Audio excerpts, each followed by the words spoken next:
we're first of all going to hear Sean for about 40 to 45 minutes, and then there should be about 45 minutes for questions.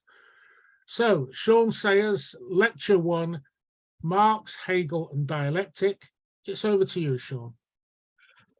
Thanks very much, Paul, and for arranging these lectures and for chairing them. And thanks also for Historical Materialism for hosting them. I'm very grateful to that. And thanks everybody for coming. I'm amazed at the turnout here. I'm afraid you're going to find this pretty abstract and difficult and scholarly. I've got to warn you about that. The subsequent lectures actually are easier and I think slightly more available, comprehensible. This one, does start in a rather abstract way, and that's just inevitable given what I'm trying to do.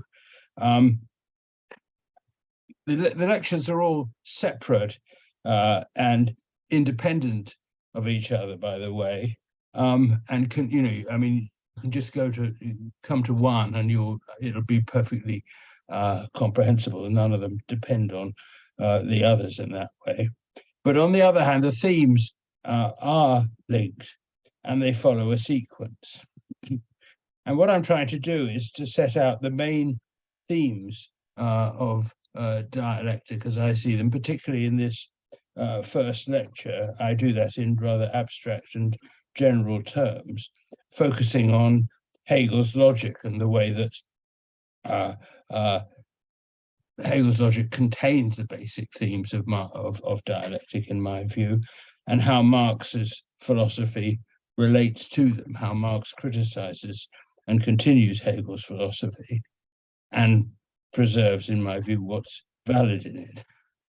Now, of course, Marx wrote very little about philosophy as such, and what he would have said about philosophy is largely a matter of speculation.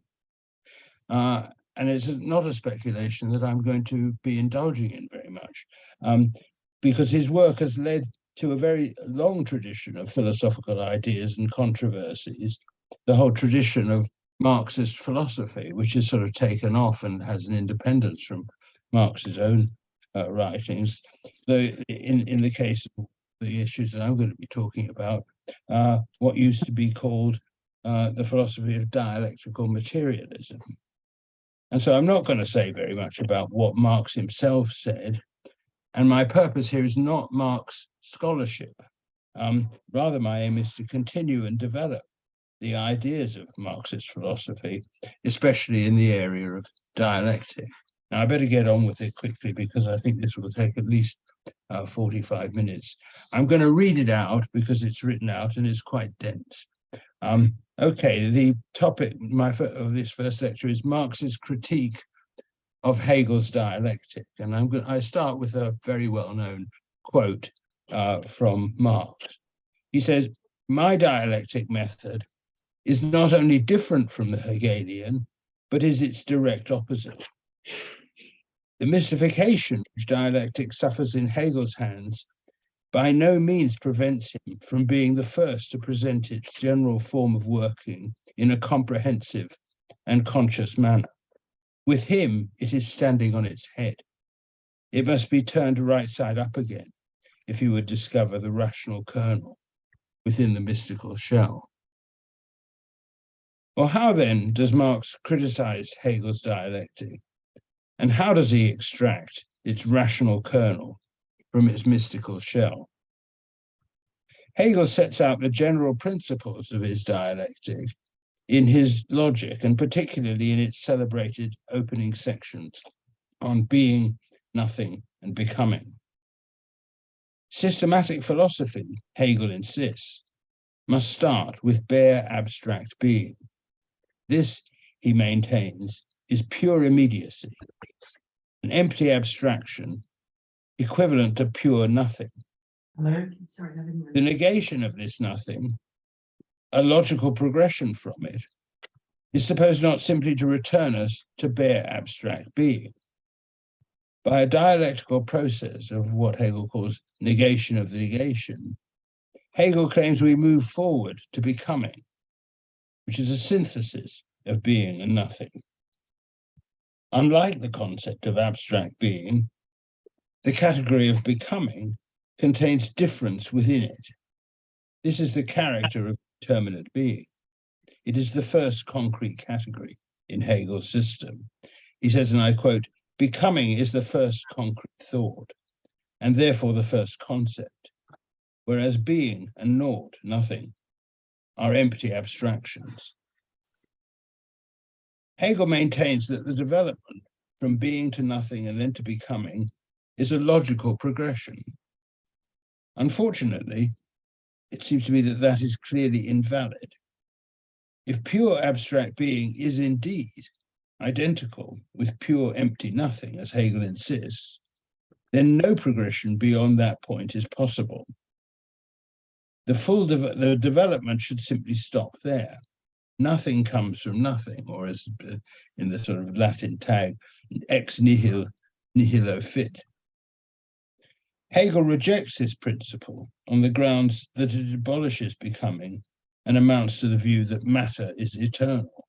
He says, and I quote, "The maxim from nothing comes nothing and from something something really abolishes becoming. For what it comes from and what it becomes are one and the same." Well, this argument, it seems to me, is highly questionable. Becoming need not be creation ex nihilo. At times, Hegel himself appears to recognize this. For something actual, he says, and I quote, "In its beginning, the thing is not yet, but it is more than merely nothing, for its being is already in the beginning." The nothing involved, this is Mina, the nothing involved in actual becoming is no longer the pure abstract nothing with which Hegel's logic begins, but a form of nothingness which is already bound up with being, and so actual becoming is not creation purely ex nihilo. Hegel's claim to derive determinate being from empty abstract being has the air of hocus pocus about it. It is as though something definite and real is being produced out of the blue. As the 19th century sort of British Hegelian philosopher Seth said, and I quote, "Hegel's language would justify us in believing that categories take flesh and blood and walk into the air, that logical abstractions can thicken, so to speak, into real existence." The idea that something with real determinate being can be conjured out of mere thought is part of the mystical shell of Hegel's philosophy. It is pure idealism.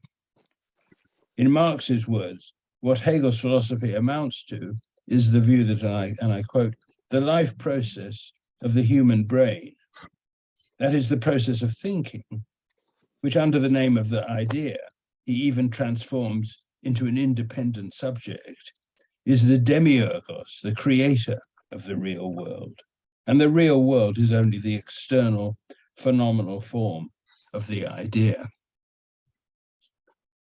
Well, we must invert this whole picture, Marx insists, and I quote, "The ideal is nothing else than the material world reflected by the human mind and translated into forms of thought." In short, for Marx, and I quote again, "It is not the consciousness of men that determines their being, but on the contrary, their social being that determines their consciousness." Now, there's a theological dimension to Hegel's philosophy, as Marx observes. Hegel himself acknowledged this. He says, "Being itself and the special subcategories of it which follow, as well as those of logic in general, may be looked upon as definitions of the absolute, or metaphysical definitions of God." Hegel's abstract concept of pure being is a version of his concept of God, who manifests and reveals himself to create the world. God is self-manifesting, self-revealing. Just as determinate being is derived from abstract being, so the world is supposed to be implicit in the bare abstract concept of God.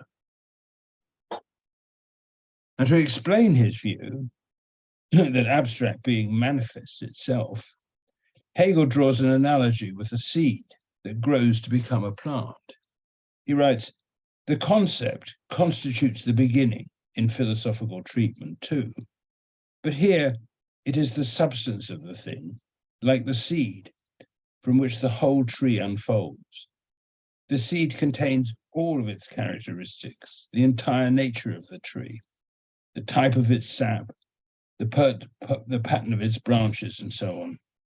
However, these are not pre-formed, so that if one took a microscope, one would see the twigs and leaves in miniature, but they are instead enveloped in a spiritual manner. Similarly, the concept contains the entire nature of the object, and cognition is nothing but the development of the concept, the development of what is contained in the concept, but has not yet emerged into existence, is not yet explicated, not yet displayed." Well, it seems to me that that analogy does not hold. A seed is not pure abstract being, it is something determinate. It cannot be used to explain how abstract and empty being can manifest itself and grow into something determinate. In short, the arguments by which Hegel's logic progresses from pure abstract concept to something concrete and determinate are not valid. They are the mystical shell of Hegel's philosophy.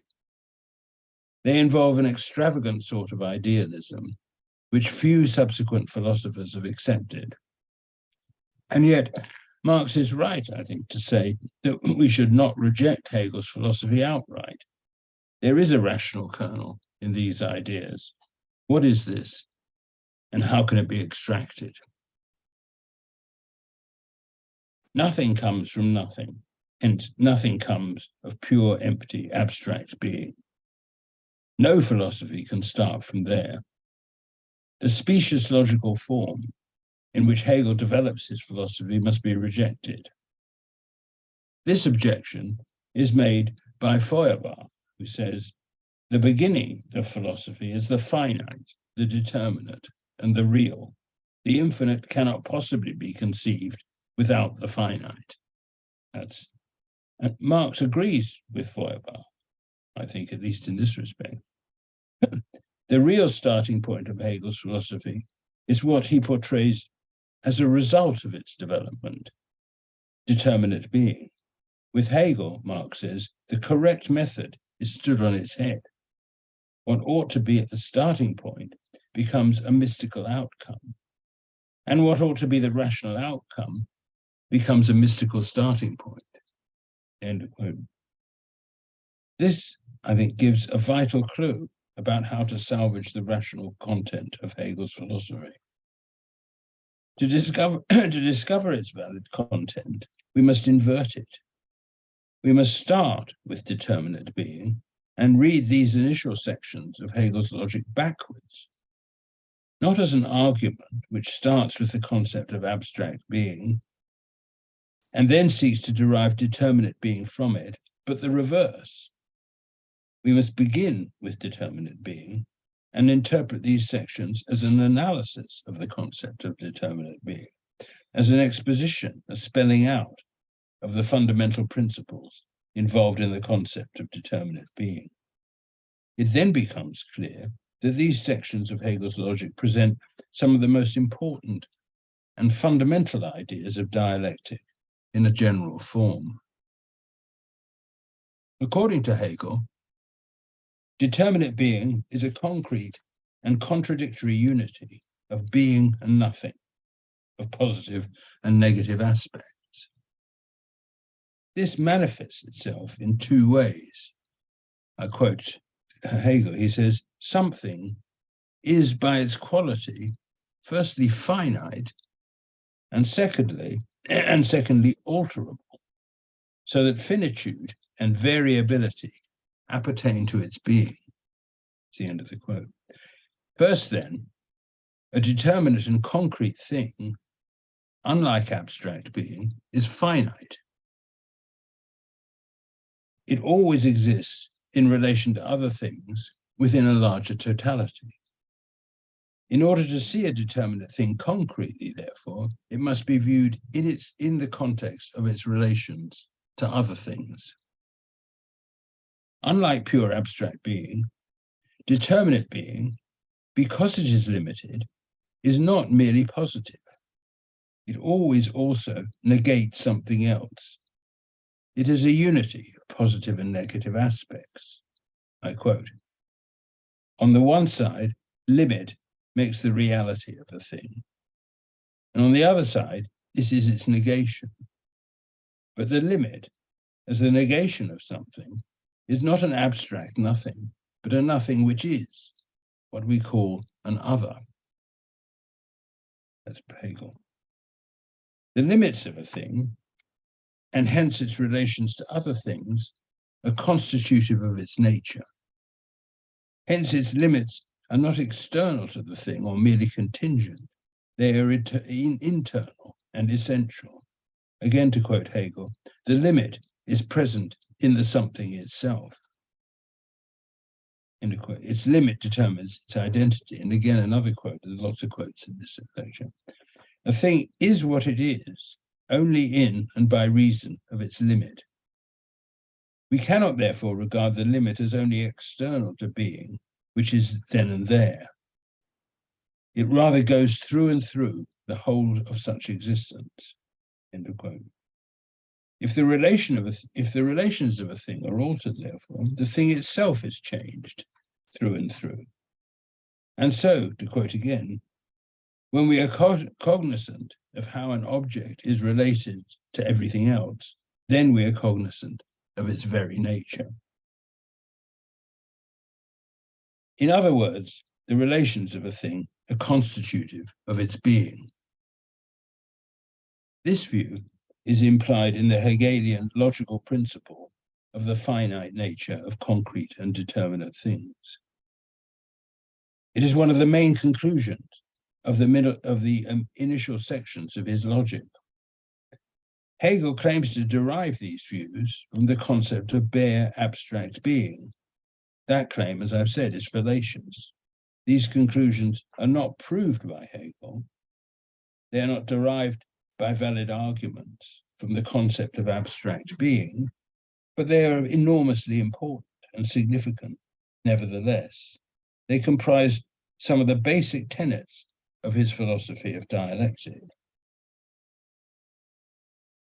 The idea that the relations of a thing are constitutive of its being has been highly controversial.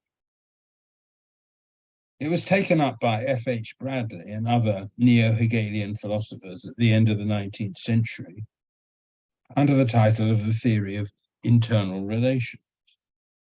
The rejection of this theory by G.E. Moore and Bertrand Russell was fundamental to the creation of analytic philosophy. Similar views have been repeated more recently by G.A. Cohen, in his attempt to interpret Marxism within the framework of analytical philosophy, and I'll go into that in much more detail in my fourth lecture. These philosophers, all these analytical philosophers, argue for the atomistic view that the world is made up of distinct and separate, self-subsistent things that are related only externally, in the sense that they have an identity that is not affected by their relations. A thing's relations can change while it remains the same thing. Moore and Russell's main argument for this is that it is, as they say, common sense and immediately obvious. Cohen simply assumes it without any argument. According to Moore, for example, he says, and I quote, "It seems quite obvious that in the case of many relational properties which things have, the fact that they have them is a mere matter of fact, that the things in question might have existed without them." Russell states that, and I quote, "It is common sense that there are people, say in China, with whom our relations are so indirect and trivial that we cannot infer anything important as to them from any fact about ourselves." Well, that may indeed be what common sense suggests. It is true that there is no immediate and apparent relation here, but that is beside the point. The philosophy of internal relations is not about what is common sense or what is immediately apparent. What it maintains is that the more we go beyond what seems immediately evident, the more we know about a thing or event, the more we comprehend the necessity of its relations to other things. And a complete understanding of a thing would reveal its full relations and the internal nature of its connections with all other things. This is what the philosophy of internal relations maintains. And this is, in fact, a reasonably familiar thought. As William James, who incidentally didn't accept this himself, but he expresses it as follows. He says, "It is a common platitude that a complete acquaintance with any one thing, however small, would require a knowledge of the entire universe. Not a sparrow falls to the ground, but some of the remote conditions of his fall are to be found in the Milky Way." James says this is a common platitude. According to Moore and Russell, the very opposite is common sense. That simply shows how unreliable is the appeal to common sense and such like notions that Moore and Russell both rely on. By contrast, the philosophy of internal relations is defended at length and with a variety of arguments by its main supporters. Moreover, it is a central aspect of the philosophies of Spinoza and of Hegel too, of course. One of their main arguments is implied by William James in the passage that I've just quoted. When we seek to understand something or property, we are looking for ways in which it is necessarily connected to other things or properties. In doing this, we presuppose that these things are connected, even though for the present we do not understand how. When we seek further knowledge, we extend the range of our search, and we assume that it can be extended indefinitely. The assumption we are making is that the world is a rationally ordered totality, and that all things and events are necessarily connected, internally related, within the unity of a single whole. And that a complete knowledge of things, as James puts it, would show this. This is the presupposition that we bring to all our attempts to understand the world. There is no guarantee, no proof a priori, that it will be vindicated, but this is arguably, and must be, the presupposition, the regulative principle, as Kant calls it, that we work with. The aim of, and I quote now from Hegel again, the aim of philosophy and science, for that matter, is to banish indifference and to ascertain the necessity of things. That's Hegel, and thus to see the world as a whole, in which things are necessarily and internally related. This is the view that is implied in the Hegelian logical principle of finitude that I've been discussing. As we've seen, these ideas are disputed by Moore and Russell and by many others, particularly within the empiricist and analytical traditions. As William James says, and I quote him, "Ordinary empiricism has always shown a tendency to do away with the connections of things." End of quote. Locke puts the point succinctly. He says, "Relation is not contained in the real existence of things, but is something extraneous and superinduced." End of quote. Things have their nature purely in themselves on this view, quite independently of their relations to other things. Well, the effect of such views is to see things, as Hume, another believer in that sort of atomistic view, as Hume puts it, as loose and separate, conjoined but never connected. In this way, particular things are abstracted from their relations. The world is fragmented into a collection of disconnected atoms, related to each other only externally and accidentally. This is the way that analytical thinking proceeds. It isolates and separates things. It abstracts them from the context of their relations and considers them part.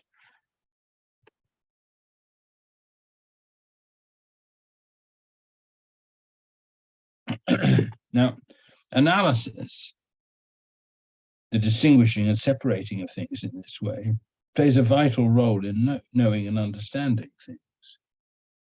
The Hegelian dialectical method does not deny this. It does not deny the reality of distinctions and the need for making them in thought. However, it insists that concrete and determinate things are also always and necessarily related and connected to other things within a larger whole. Hegel gives the example of a living organism. He says, and I quote him again from his Little Logic, he says, "The limbs and organs of an organic body are not merely parts of it.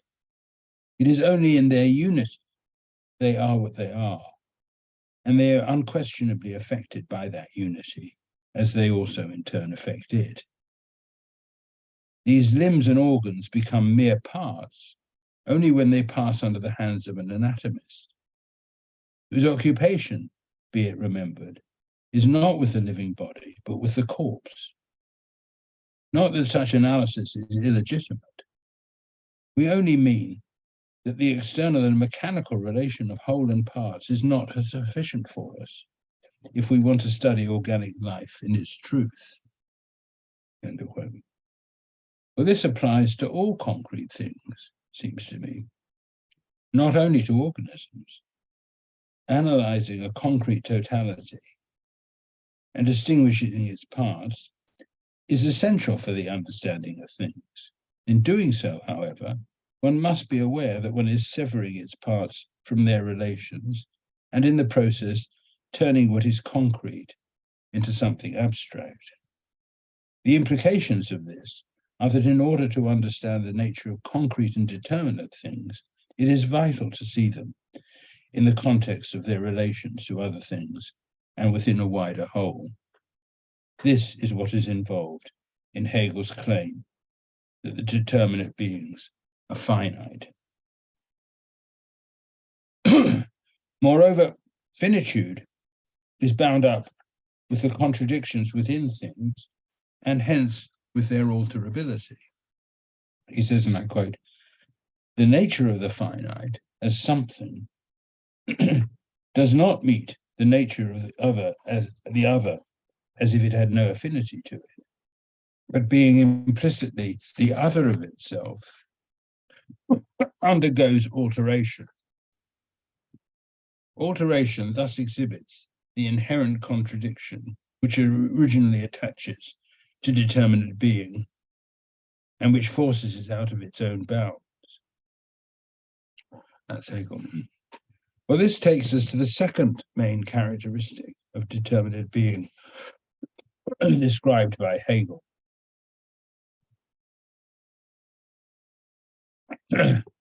All determinate beings, he maintains, that is, all real and concrete things, are alterable. They are in a process of becoming, of change. They have come into being at a certain point. They are in the process of changing, and they will eventually cease to be. This implies that to understand things concretely, we must see them as developing. We must see them as changing.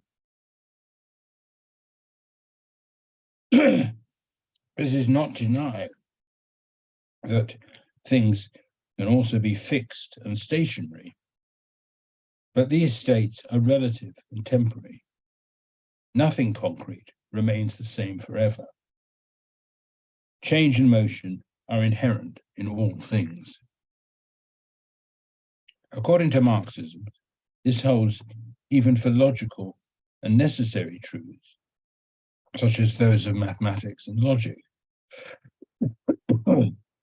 These too are subject to change, but ultimately they are the concrete thoughts of concrete people, not pure abstract and disembodied ideas. Marxism as a form of materialism rejects the view that the propositions of mathematics and logic are eternal truths, to which the statements of logicians and mathematicians merely give expression in temporal form. It rejects the concept of an ideal realm, entirely separate from the concrete and material world. In short, I quote Hegel again, everything that surrounds us may be viewed as an instance of dialectic. We are aware that everything finite, instead of being stable and ultimate, is rather changeable and transient. And this is exactly what we mean by the dialectic of the finite, by which the finite, as implicitly other than what it is forced beyond its own immediate or natural being to turn suddenly into its opposite. According to the analysis in the initial sections of Hegel's logic, then, change and becoming, like finitude, are grounded in contradiction and conflicts. These are inherent in all determinate things, and I quote again. The unreflecting observer supposes that determinate things are merely positive and pins them down under the form of being. Mere being, however, is not the end of the matter. It is utter emptiness and instability besides. Determinate things are not merely positive. Mere positive being is an empty abstraction. All concrete and determinate things combine positive and negative aspects. As Hegel says, nowhere in heaven or on earth is there anything which does not contain within itself both being and nothing. According to the dialectic, in other words, alterability is part of the nature of all concrete and determinate things. It is not something contingent that comes to them from outside. And this is because all determinate things contain negative as well as positive aspects within them. Quote, there is nothing, absolutely nothing whatever, in which we cannot and must not point to contradictions or opposite attributes.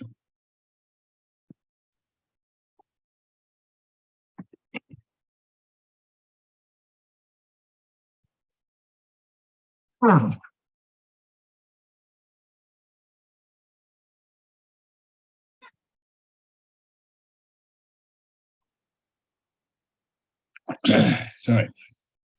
Two kinds of change can be distinguished, quantitative and qualitative. Quantitative change is change of place, mechanical motion. Such change is often defined as being in one position at one moment and in another at a different moment. Change then appears to be a purely positive condition with nothing negative contained in it. It is at one place and then it is at another place. However, change involves more than this. What is merely positive has no movement implied in it. It merely is. To see a thing as in motion, it must be seen not only as being in a particular position or state at a particular time, but also as in motion in that position or state, as coming to be and ceasing to be in it. Coming to be is the transition from nothing into being. It is the concrete unity of nothing and being. It necessarily comprises both. And ceasing to be is the transition from being into nothing. Change, coming to be and ceasing to be, cannot be understood in terms of mere positive being alone. It unites both being and nothing. And I quote Hegel again, of course. External, sensuous motion itself is contradiction's immediate existence. Something moves, not because at one moment it is here and at another there, but because at one and the same moment it is here and not here. Because in this here, it at once is and is not. These arguments, of course, were not invented by Hegel. They go right back to the ancient Greeks. They are the basis of Zeno's paradoxes of motion. These are often dismissed because they appear to lead to the conclusion that motion is contradictory and hence impossible. According to Hegel, the correct conclusion to draw from them is rather that motion and change do indeed imply that there are contradictions in things. And he says, the ancient dialecticians must be granted the contradictions they pointed out in motion. But it does not follow, therefore, that there is no motion, but on the contrary, that motion is existing contradiction itself. Bertrand Russell responds to these arguments at length in his 1914 lectures on our knowledge of the external world by appealing to the mathematical concept of continuity. He writes, and this is quite a long quote, he says, "The moving body never jumps from one position to another, but always passes by a gradual transition through an infinite number of intermediaries. At a given instance, it is where it is. But we cannot say that it is at rest at that instance, since the instance does not last for a finite time, and there is not a beginning and an end of the instant with an interval between them. Rest consists in being in the same position at all the instants throughout a certain finite period, however short. It does not consist simply in a body's being where it is at a given instant." Well, this may all be true, but the fact remains that merely saying that a moving body is where it is does not capture the fact that it is in motion at that point. To comprehend this, we must see it as both coming to be where it is and ceasing to be there. Concrete and determinate things are finite and in a process of change. And this is the result of the contradictions, the unity of positive and negative aspects, the unity of being and nothing that is inherent in them. These are the implications of the triad of categories, being, nothing, becoming, with which Hegel's logic begins.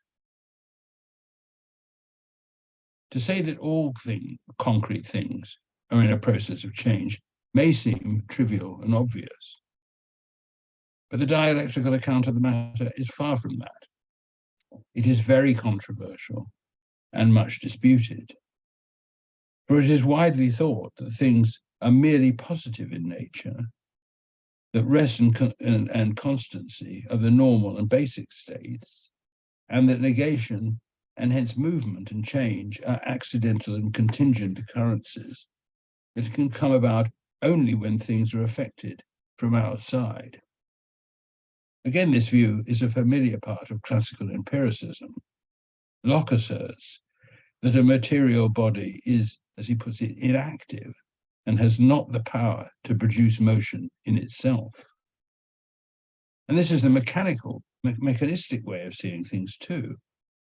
It is the assumption that is embodied in Newton's first law of motion, for example, which, as I'm sure you know, states that an object either remains at rest or continues to move at a constant velocity unless it is acted upon by a force. Mechanistic thinking has played a very important role in understanding and explaining certain aspects of the way the world works. However, it is an abstraction, even if a useful one. All material things do indeed have mechanical properties: mass, spatial and temporal location, velocity, and so forth. But nothing is solely mechanical. All material things have other properties as well: physical, chemical, and other properties. As Hegel says, in nature, it is only the various abstract relations of matter in its inert masses which obey the laws of mechanism. On the contrary, the phenomena and operations of the province to which the term physical, in its narrower sense, is applied, such as the phenomena of light, heat, magnetism, and electricity, cannot be explained by any mere mechanical processes, such as pressure, impact, displacement of parts, and the like. End of quote. The mechanistic view abstracts from these and ignores them. It portrays things as purely mechanical. In doing so, it portrays them as purely positive and, as Locke put it, inactive. Dialectic questions this way of seeing things. Concrete entities are not like this.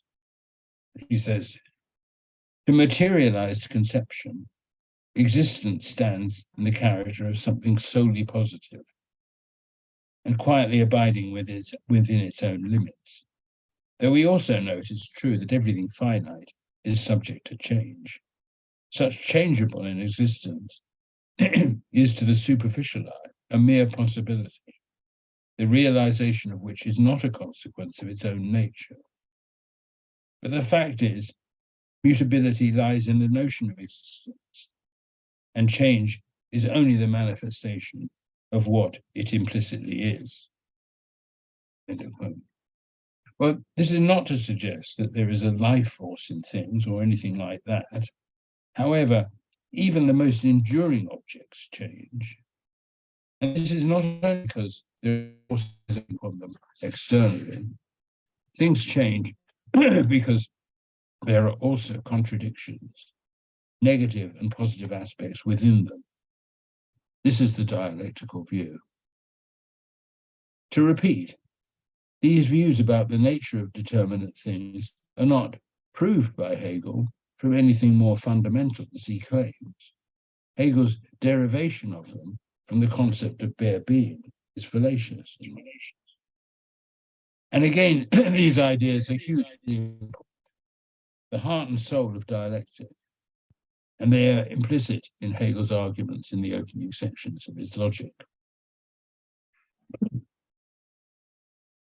Things also change qualitatively. Their properties change. This kind of change also poses philosophical problems. In the empiricist and analytic traditions, change or difference and identity are often regarded as opposites which simply exclude each other. As Hume writes in his treatise, he says, quote, we have a distinct idea of an object that remains invariable and uninterrupted through a supposed variation of time. And this idea we call that of identity or sameness. We also have a distinct idea of several different objects existing in succession. And this, to an accurate view, affords as perfect a notion of diversity. But though these two ideas of identity and a succession of related objects be in themselves perfectly distinct, and even contrary, yet 'tis certain that in our common way of thinking, they are generally confounded with each other. Hume is right, I think. According to what he calls our common way of speaking, a thing may change and at the same time retain its identity. For example, we say that a boat that gets worn and damaged and is then repaired is still the same boat, and that a plant or an animal which grows and changes is still the same plant or animal. Things can change, we say, and yet retain their identities. To maintain with Hume that identity excludes difference is quite simply to deny the very possibility of such change. In order to comprehend it, we must recognize the identity of concrete things includes within it the possibility of change, the possibility of alteration and difference. In short, we must recognize the reality of contradiction. This, at least, is the dialectical view, the view that is central to Hegel's logic. Now, one of the main obstacles standing in the way of accepting these ideas is the view that they violate one of the basic laws of logic, the so-called law of non-contradiction. This supposed law is often said to be a self-evident and unquestionable principle that needs only to be stated in order to be universally accepted as an obvious truth. However, there has been incessant arguments about the meaning and status of this law, even among its defenders. Some maintain that contradictory statements are self-annulling and meaningless, and that nothing can be stated in the form of a contradiction. That's clearly false. Paradox is a well-recognized technique of literary style. Zeno's paradoxes of motion are well-known philosophical examples. Now, like Russell, one may believe that the questions they raise about our understanding of motion can be otherwise stated and resolved in a non-contradictory manner. But one can hardly maintain that such statements are meaningless, self-cancelling assertions, which fail to communicate anything at all. But then it would be quite incomprehensible that philosophers have for so long been exercised by these paradoxes. I'm going to return to the law of non-contradiction at much greater length in my next lecture, but anyway, that's for starters. Others put forward the law of non-contradiction in its Aristotelian form. It is said to be a formal principle of logic that self-contradictory statements cannot be true. This is called in question by the development of symbolic or mathematical logic, pioneered by Frege and Russell at the beginning of the last century. They showed that the principles of traditional Aristotelian logic can be expressed in symbolic form. Thus, in Frege-Russell logic, there are valid equivalents of the laws of identity, from A equals A, excluded middle, A or not A, and non-contradiction. It's not the case both at A and not A. For this reason, Frege-Russell logic is often referred to as standard logic. Even so, this logic leads to a radically altered view of the status of these traditional Aristotelian laws. They are demoted from their fundamental place. I quote Russell, he says, the law of non-contradiction is merely one among logical propositions. It has no special preeminence.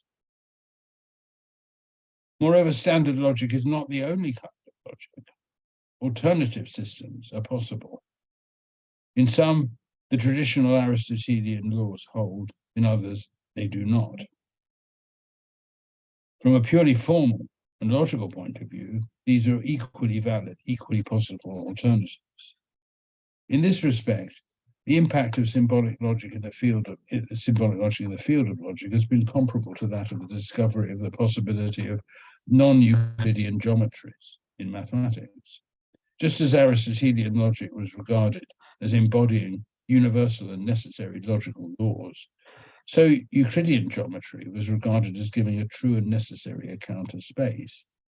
And just as that view has been undermined by the discovery that there are valid alternatives to Euclid's system, so the possibility of alternative logic has undermined the idea that Aristotelian laws constitute universal laws of thought. The most familiar of these alternatives are the various forms of many-valued logics. In these systems, propositions need not be either true or false, other values are possible. In them, therefore, the traditional law of the excluded middle does not hold. It is also possible to develop systems in which the law of non-contradiction is not valid. This shows that the dialectical concept of contradiction cannot be ruled out on purely formal logical grounds, and that it is possible to make logically valid statements that are contradictory in form. However, dialectic goes much further than this. It claims not only that such statements are possible, but that for certain purposes they're essential. For concrete things are necessary in relation to others and essentially changeable. And according to dialectic, for a correct understanding of these features of concrete things, it is ultimately necessary to recognize their contradictory nature. and use contradictory forms of expression to describe them. Well, to conclude, these are some of the fundamental ideas of dialectic presented in the first sections of Hegel's logic. There are other important aspects of dialectic that are not dealt with in these initial sections. For example, there is the idea of what Engels calls the transformation of quality into quantity and vice versa, and the dialectical negation of the negation, which does not simply return us to the original affirmation as it does in formal logic. These and other aspects of dialectic are dealt with in other sections of Hegel's logic, where similar principles of interpretation apply. Engels' claim that there are only three fundamental laws of dialectical logic is, in my view, arbitrary. It is better to treat the whole of Hegel's logic as setting out his dialectic. Thank you. Sorry, that went on at the end. Okay, thank you very much indeed. That was fascinating. I can see some people clapping. It's not really the facility that we can clap in, but nevertheless. Can we begin now the questions in the usual way, which is if you put your hand up, I should be able to see it. And let's start with Rob Hoveman.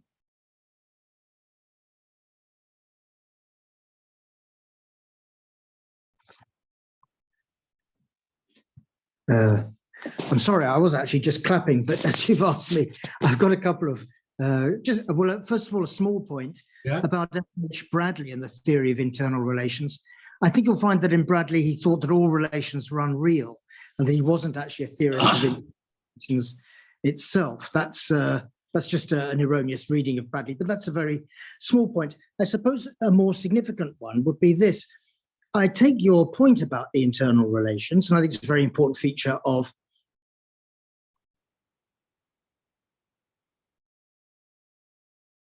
You've muted yourself.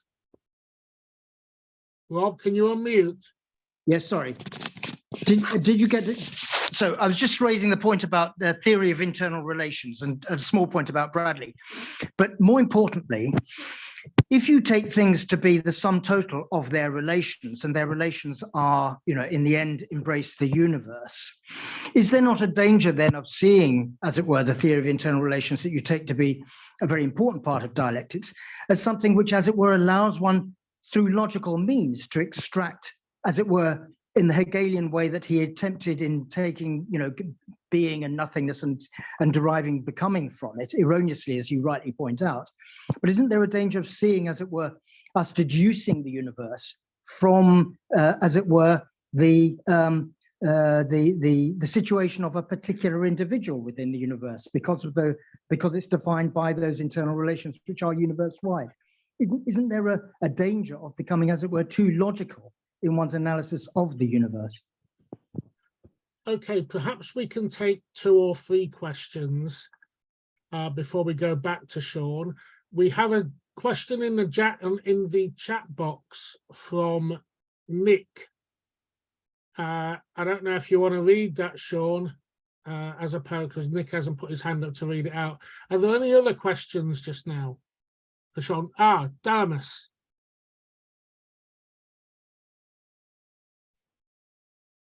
First of all, thank you a lot for this illuminating presentation.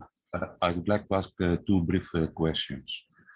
You said in the beginning that there is a problem in Hegel in his transition from pure being to determinate being. So my question is the following. In logical transitions in Hegel, he uses the concept or the process of negation. So can we say that the negation of pure being is determinate being? So that gives us a kind of consistent, logical consistency in transitioning from pure being to determinate being and then to becoming. At the same time, we should consider what Hegel says in the introduction to the 2nd edition of the Logic, which is that we have to respect the particular content of the science itself, the specific content of the science itself. And this science is logic, which means abstraction from any kind of empirical content. We cannot treat it as a kind of particular science, let's say, that has a specific object.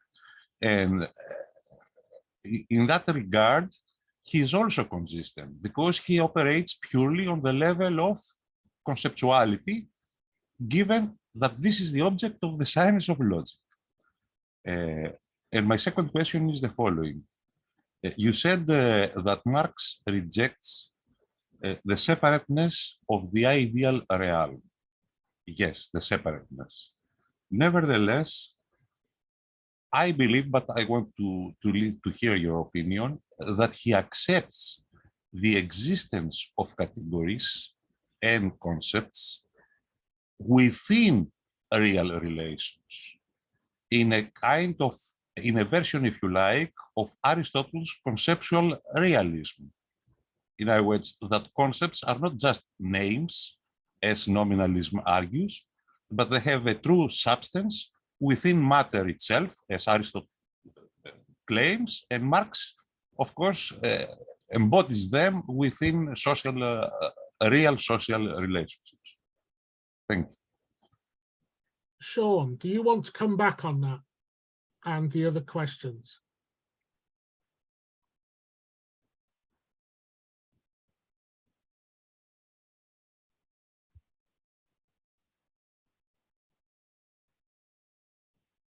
You're muted, Sean. Yeah.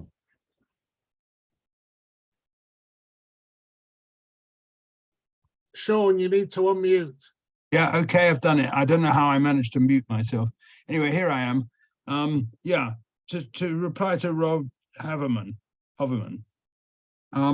Bradley says all relations are unreal. I mean, the only real for him is the absolute, is the complete totality. I think one has. I'm not quite sure what to make of that doctrine, but I think what I tried to the doctrine of internal relations. It seems to me is to some extent independent of that. You say there's a danger in the doctrine of internal relations and the sort of argument that I was making about dialectic in being too logical and in going, it sort of implies the idea that we could, from any tiny event, we could deduce the whole universe. Yes, if one had a complete logical grasp of all the connections to the universe, I guess that does follow. But of course, we have nothing like that. I mean, the implication is that if you had a full and total understanding of the universe and everything in the universe was indeed logically related, these are only, as I said, regulative principles. Aspiration, we have no proof of any of this, but if that was the case, then of course you would be able to deduce everything in the universe from one tiny part of it. But we don't have that complete knowledge. We don't have that complete logical grasp of things. We just assume it in our dealings with the universe. That was the argument that I was making. It's a sort of it's a Kantian regulative principle. It seems to me it is one that we have to operate with. Now to turn to George's point, and you'll have to correct me if I've misunderstood here. I mean, at first it seemed, maybe I misheard you, but I thought you were suggesting that the negation of pure being could be determinate being and could take us straight to becoming. But surely Hegel is right to say that pure abstract being, it simply is a form of nothingness. I mean, it is nothing, and it seems to me that's an absolutely fatal flaw in Hegel's logic. If you want to regard it as a system that from which you can deduce all and everything.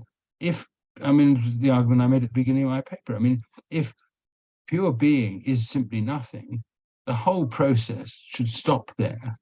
You can't get any further if nothing comes from nothing. if ex nihilo fit is a valid principle, which I believe it is, then it seems to me that the whole sort of development of Hegel's logic ought to stop before it starts. And I can't see how you could go directly to from pure being to determinate being. It seems to me, as I was arguing, and as Feuerbach argues, and I think Marx argues, that the real relationship between those is the other way around.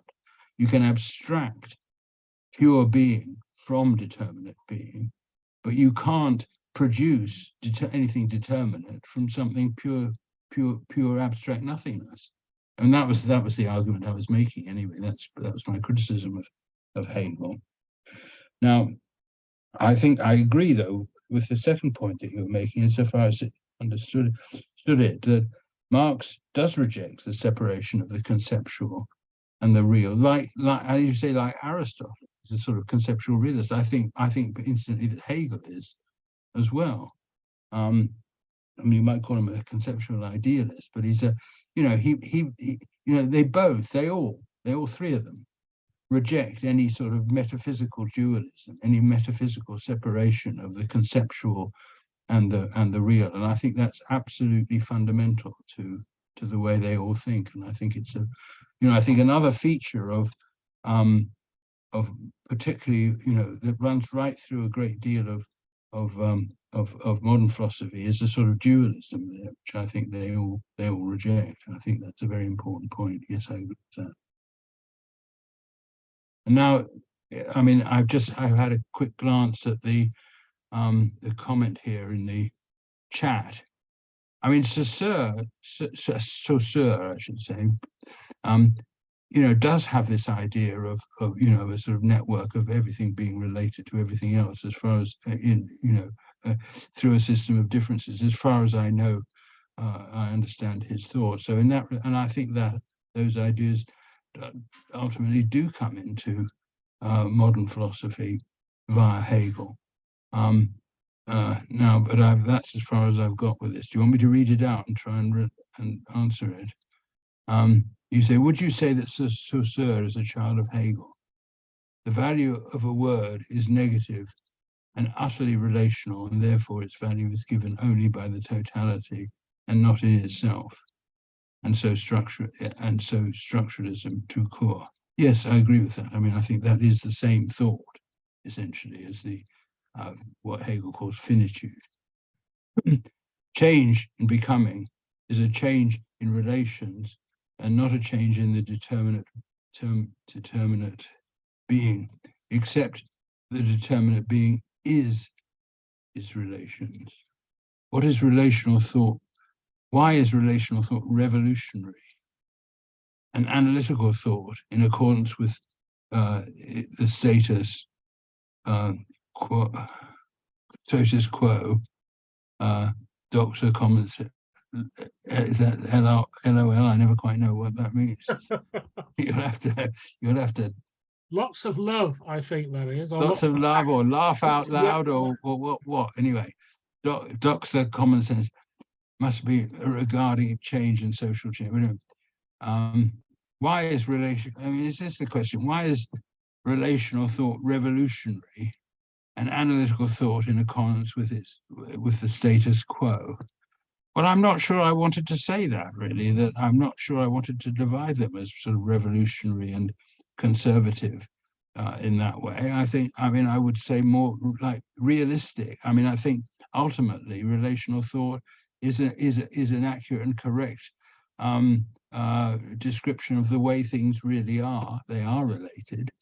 And analytical thought, the sort of atomization of things, although it's a useful way of thinking very often, I don't want to deny that, is ultimately an abstract and falsifying way of seeing things. But not, I don't know that, I wouldn't want to put political labels on those, I don't think. Okay. Hegel, after all, is a very conservative thinker. He's by no means a revolutionary. Okay, if we can move on, we've got Elizabeth first and then Hendrik. Elizabeth? Thank you very much for your really, really brilliant, interesting talk about Hegel. I was just wondering if you could clarify something for me. So you're probably aware that Sartre and being in nothingness draws the same conclusion and says that Hegel, because being is seen as equivalent to this homogeneous monolithic state of lack of any determinations, it's nothingness, there's no kind of concept that differentiates one bit of being to another bit of being, it's just pure being, then being and nothingness are the same thing. And Sartre goes on to say, but I make nothingness an actual thing that's different in physical reality than being. But I think that's wrong. I think what Hegel's trying to say is that the synthesis of being and nothing through becoming is more that as soon as being becomes determined, you have a concept of what is becoming. So the nothingness in that conceptual realm, like a previous commentator talked about the nominalism of, putting a material reality to a substance to a word, that kind of emerging differentiation is what a concept is, and therefore it's not nothing anymore, it's becoming. That's my kind of understanding of what Hegel is. I just wondered if you could correct me. I'm not quite sure I understand you, I'm afraid. But I mean, I think, Sartre's, to come back to start with Sartre, I mean, I think Sartre's notion of, it's a sort of determinate nothing. It's not an abstract nothing. I mean, he starts with that lovely example of the, of Pierre not being in the cafe or whatever it is. Yeah. I mean, it's a sort of non-being, but it's got a positivity about it. It's got a positive aspect to it. It's not just Hegel's pure nothing, pure abstract nothingness. I mean, Hegel too, I think, would acknowledge that we can talk about nothingness in a concrete way, in which case it's a nothingness which is combined with being in some way. So I think Sartre gives a wonderful example of that sort of concrete nothingness, but I'm not sure Hegel would. I'm not sure it's really a rejection of Hegel, or that Hegel would reject it. He would just. I think Sartre does. I think Sartre actually explicitly rejects Hegel, but I don't actually think that Sartre's comment is correct, because I don't think Hegel does equate being with nothing. I think what he's saying is being is this lacks any determination, as this sort of monolithic, homogeneous, pure being, and there's nothing distinguishing in our minds and our conceptual framework about it. And then the synthesis of that being and lack of conceptual apparatus to name it through becoming dialectically relates that difference of nothing and being, and you have this becoming, and then the concept has reality. That's what I think Hegel means. Yeah, no, I agree with that. I mean, and I think, it becomes, when you have the combination of nothing and being and nothing, then you have something determinate. I mean, that's surely what he's saying at the beginning of the logic. And if Sartre, I've read the Sartre, and I've even taught it at times, but I simply can't, I'm afraid, but I can't remember it in sufficient detail to say. I mean, he, whether he criticizes Hegel or not, he clearly takes an enormous amount from Hegel. I mean, and particularly in his notion of being and nothing. I mean, being and nothingness. I mean, what he does do, though, which I don't think Hegel does, is to try and confine being and nothingness to the human, the intentional, the conscious, the mental. There's a dualism for Sartre, which is simply not present in Hegel. For Sartre, mere matter, mere things are pure being. They don't have that dimension of nothingness to them. It's only consciousness and mind which has that. What's so radical about Hegel, and I think correct, and much more interesting, is that Hegel wants to say that everything, there's nothing in creation which doesn't contain both being and nothingness. That's a big, big difference from the way Sartre talks about these things. Okay, we have 2 more questions signified. The first one is Hendrik, and then we'll get to Howard.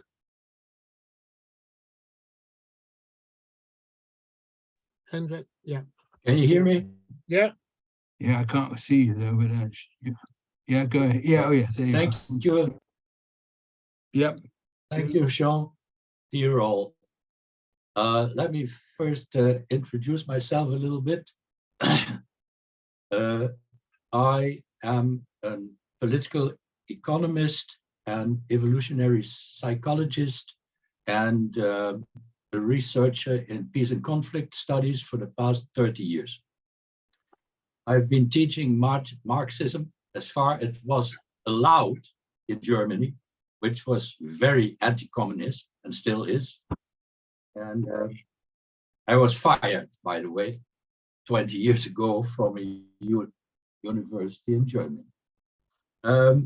Now, I agree with almost everything Sean said, because this is common stuff for Marxists. But it also shows a very good thing, namely that Marxism is on the comeback, and not through the back room, but through the front door. We see that everywhere, especially in the US. Now, in front of that, let me play the devil's chaplain. I have a few remarks, questions.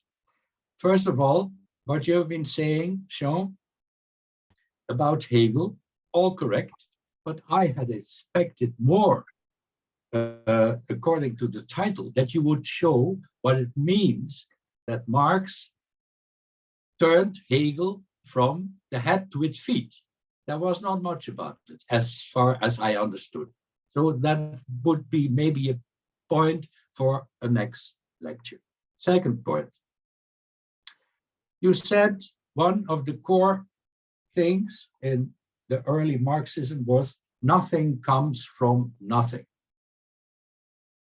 That is 150 years ago. Today, we know a lot more. We know from cosmology, astronomy, that things come from nothing. That is the whole theory of the Big Bang. I just leave it there. Then you said something about analytical philosophy, which I may have misunderstood. You referred to Moore, Russell, and William James. As we understand it today, analytical philosophy, also by the name of empirical logic, empiricism, is a contradiction to Marxism. So I did not understand what that reference meant. I studied under a very famous analytical philosopher in Munich, Wolfgang Stegmüller. It was horrible. And the good thing is that, in fact, today, nobody talks anymore about analytical philosophy because you can do anything with it. It's a real formalistic thing. Then you said, Last point, something please. about, did it? Just Beg make your your pardon? final point, and then we'll move. Yeah. Yes, I have a lot of points. I Well, will make one them more. very short. You said things are not connected with one another. They, even when they change, they have their properties. But that is what we know today. That is not true. Take the thing of color. Things have a color because they have an impact through the light. They have, color is not a feature of its own. Next thing, Sorry, Hendrik, I'm going to stop you there. That's Stop you there because we have other questioners. So I have okay. to action. I stop. Okay. Yeah, thank you. Can we go Okay, to very- Howard and then Sean can come back? Let me just let me try and reply to the other. Okay. Otherwise, get lost. But I mean, very quickly, you say everything I said about Hegel is sort of common sense for Marxists. Well, I'm afraid that may be true in Germany. It unfortunately hasn't been true in the English-speaking world by any means whatsoever. Yeah, that's true. The English-speaking world has been entirely dominated by what's called analytical Marxism, by the attempt, the impossible attempt, in my view, to combine, to interpret Marx within the framework of analytical philosophy, which I think is a mistaken idea, and I'll be criticizing it at considerable length in later lectures. But anyway, so it's not, I think to assert, at least for the English-speaking world, to try and explain and understand Hegel's philosophy is something that very much needs doing. Of course, in Germany and in the German tradition, Hegel has always been much more central to your philosophical tradition, and you're fortunate in that respect, in my view, but not in the English-speaking world. Secondly, you say I don't say much about the inversion of Hegel. Well, I mean, the whole theme, in a way, was that. I mean, the way. There are different ways. I think there are all sorts of different ways in which Marx could be said to invert Hegel. One of the ways is, is what I was trying to explain, was that, I think that if you read Hegel's logic backwards, as it were, from, as a not as a logical argument forward, but rather as an analysis, reading it backwards. I mean, that was the sort of respect in which I was talking about Hegel's inversion of Marx's inversion of Hegel, in which I was trying to pick up that initial quote.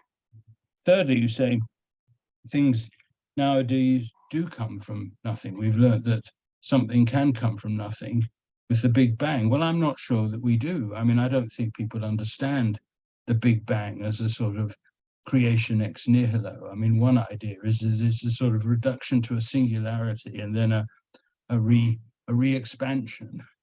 I don't think people there's no understanding of the Big Bang, and as I don't think one could say that any modern physics understands it purely as creation ex nihilo. That's not a principle that operates in modern physics, as far as I understand it. Fourthly, you say, I mean, again, you're talking from a German perspective. You said no one talks about analytical philosophy today. Well, you come over here and you'll find that, unfortunately, that's not the case. Okay, we have at least 3 more questions. Can I remind people that questions are not extensive discussions, they're questions, and by their nature, somewhat brief. Howard, thanks for being here. Thanks, Sean, very much. I found the remarks very helpful. My question goes to the question of ex nihilo. The positive is causally efficacious. We're aware of that. That's common sense. Does that hold of the negative also?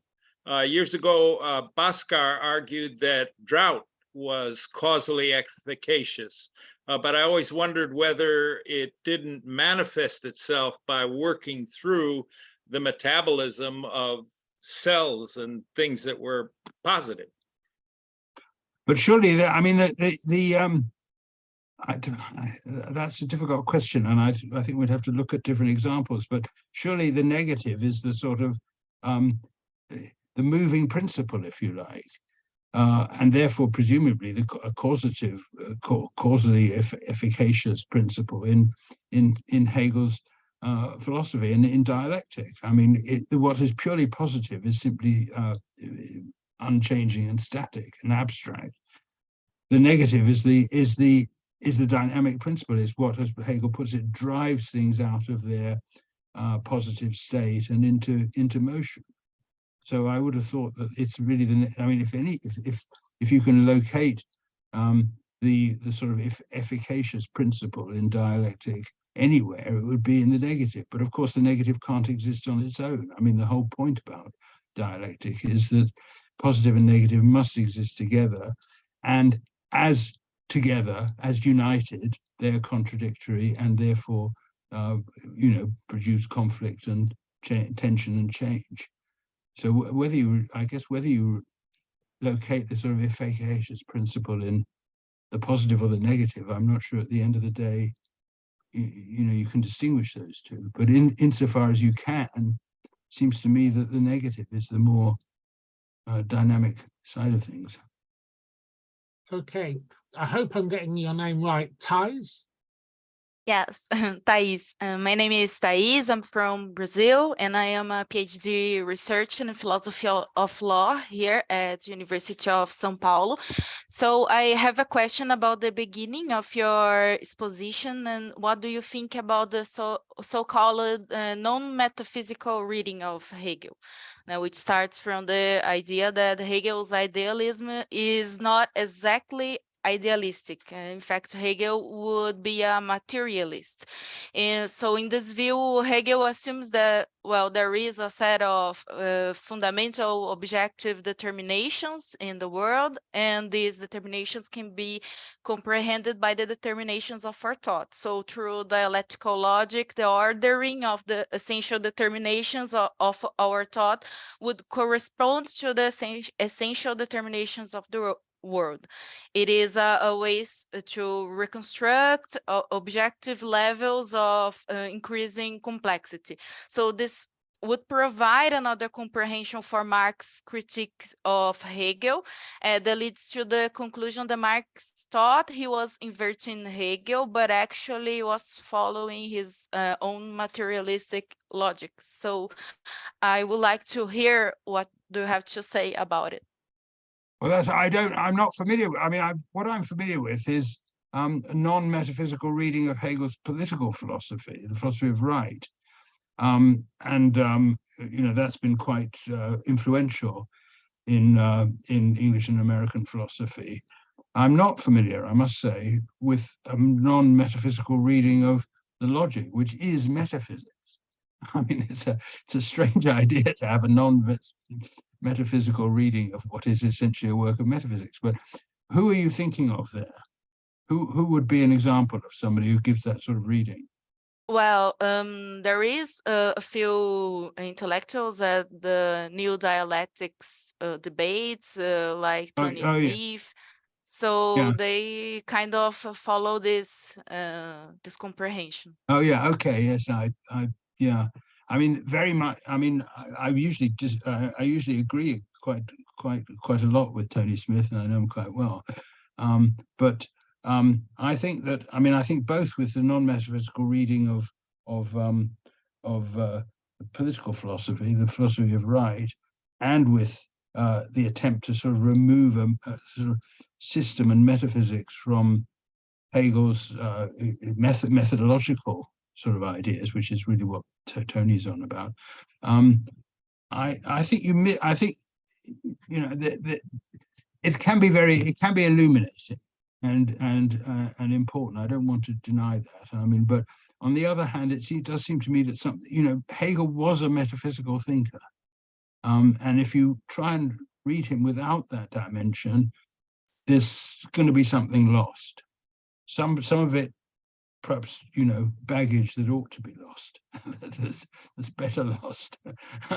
But some of it also, I think of interest and importance, and I'm trying to give a much more metaphysical sort of reading to Hegel, even with the disadvantages that come with that. But I think there's some very interesting work that's going on among people. I don't want to sort of criticize them unduly. Thank you. Okay, our final question for what we have time from JP Irvin. Yes, hi. Thanks for the lecture. I really enjoyed this. I wanted to follow up on one specific comment. First of all, make sure I understood it, and second of all, ask about the justification for it, which is, I think you said that Marx rejected mathematics as in toto, it sounded like you were saying, or kind of the presupposition that it Okay, well, maybe I know you said something about him thinking that the laws of mathematics were not We're not eternal. I mean, that's what I was saying. I was saying they like everything else in the world is changeable. I mean, that would be. I think that's an inevitable implication of any sort of materialism. That maths and logic have to be grounded in the material world. They're not a realm of thought or ideas which are separate and apart. That's what I was saying. Okay, and I was just curious what kind of aspect of Marx you base that on. Is it also based on his commitments to Hegel or something else? Because no, it's based on. I mean, it's not based on anything in Marx, to be honest, except that he calls himself a materialist. And as I said at the beginning, in my preamble, I mean, this isn't Marxology. I mean, I'm not sort of, it's not sort of Marx scholarship here. I'm trying to develop what I take to be the tradition of Marxist philosophy, and an aspect of that is its materialism, and its refusal of dualism. But if you ask me to point to anything that Marx says about maths that would substantiate that, well, I'm afraid I can't. Okay, great. That's the substance of my question. So thanks. Okay. Okay, thank you very much. I do believe there is a manuscript, or more than one manuscript, Marx wrote on mathematics, but that's something we can revisit in a different context. Yeah, I've sort of, I don't know what he said. There is this old book of them. I mean, of mathematical manuscripts. I don't know what they contain, quite honestly. Okay, well, thanks very much, Sean.